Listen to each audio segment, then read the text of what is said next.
no matter what happened to you in your past, you are not your past. You are the resources and the capabilities you glean from it. And that is the basis for all change. Jordan Belfort, The Wolf of Wall Street. And if you saw the movie Wolf of Wall Street, which is something I highly recommend, or read the book, you know precisely how powerful that statement is.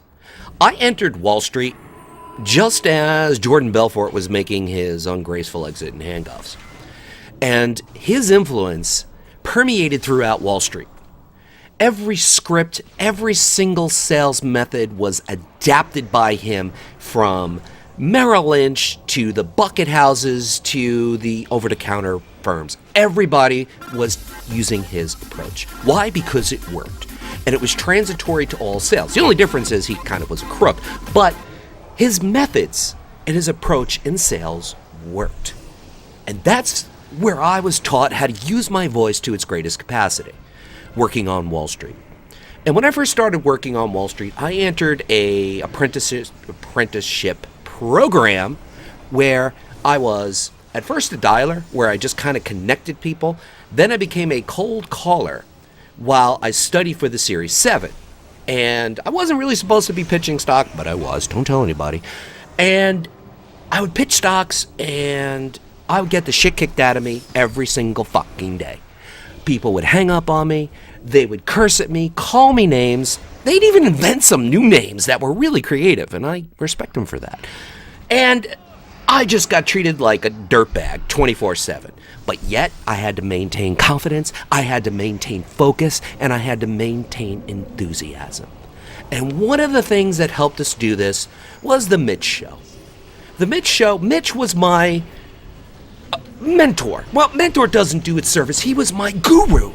This guy oozed confidence. He was our Lancelot. What he did at the end of the day, he used to have everybody collect one or two D&B cards of the people we cold called who treated us like garbage, and he would troll them on the phone, on speaker, in front of about 30 people. And we would literally wet our pants because he was so fucking hysterical. And he did this about twice a week, and we loved him for it, and he really, really gave us extra energy and focus to go on and work till 11 o'clock at night. Like, good old Mitch was our Lancelot. And one night after the Mitch Show, which usually only lasted about 20 minutes, but for whatever reason, he went on for over 2 hours one night. And we decided to grab some dinner before we hit the phones, me and my buddy Craig. Now, I just started working on Wall Street, started making some new friends. Craig was one of them. Didn't know the guy too well, like any new friend you might meet. And prior to working on Wall Street, I worked in a family business where my father was the owner. My father was the boss. He was the boss. So everybody was my friend, which meant nobody was my friend. I would come into the office in April, and people would be like, "Yo, dude, the Jets, man, they look fucking awesome last week." And I'm like, it's not even football season. But hey, that's just the reality of it. So when I entered on Wall Street, new career, etc., I wanted to meet new friends because the people I graduated with all lived far away. People I grew up with either went on to grad school far away or were still in college. So I wanted to make new friends. And Craig was one of my first friends, and I was getting to know the guy.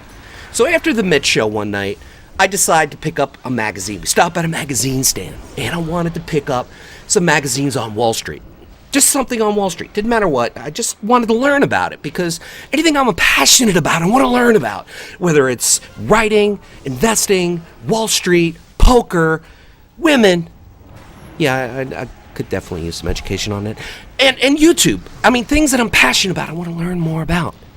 So I was looking at these investment magazines, and Craig is over there, and he's looking at his magazines, and he's looking at the porn section. Now, the funny thing about this is that he wasn't looking at the girly magazines. He was looking at the gay magazines. Now, I'm not, a homophobic guy.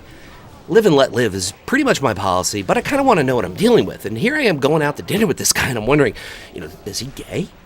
Does he think this is a date? Because he's pretty entertained looking at every single gay magazine he could get his hands on, and he's smiling.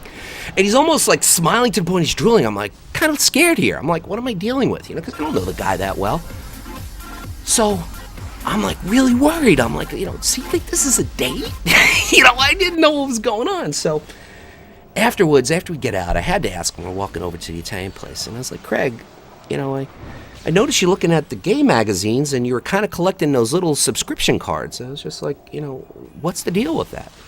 He's like, oh, dude, I'm not gay.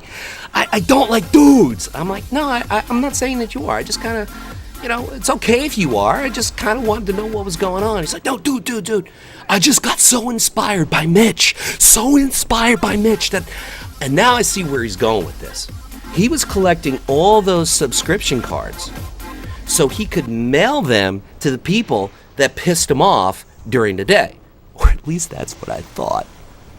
So he's collecting all these cards, and he's got like a fistful of them, and he shows them to me. And I'm like, yeah, but I said, what are you going to do with the cards? You going to send them to the people, you know, that pissed us off? He's like, no, dude, I'm not going to do that. And I'm like, well, what is it you're going to do with them? He's like, he says, you know what I'm going to do? He's like, I'm going to put the guy's name on it, and I'm going to mail him to all his fucking neighbors. I was just like, wow. This guy is some really twisted individual, and I really like this guy. I'll buy him dinner. That's my little Wall Street story. I hope you liked it. And even though I plan on kind of revamping this whole shout-out series, I'm going to continue with the way we used to do things, except there is no trivia question. If you're interested in earning a shout-out or giving a shout-out to someone, I strongly suggest you check out my last video, which is Whispers from Shout-Outs or Shout-Outs from Whispers. Not sure what fucking episode it is, but check it out. It will be very much to your advantage and benefit to do so. The first shout-out will go to Eishex, a very long-time supporter of my channel and a staunch supporter of my channel, and someone who produces incredible WoW videos on how to earn gold and maximize the potential of the game. He is very, very excited about branching out into other games, and that's up to you. So go give him some feedback, and most importantly, subscribe to him. The second shout out goes to Rezay. Hopefully I said that right. I don't know what episode it is. Rezay is from the Netherlands, so fellow countrymen, go give him some support. And anybody who's in Europe, go give him some support. He does FPS games, he also does Slender Man, and he's a consistent uploader and keeps to a very firm schedule. I like his content. No, fuck that. I love his content. Go check it out, and more importantly, tell him I sent you, and be sure to be subscribed.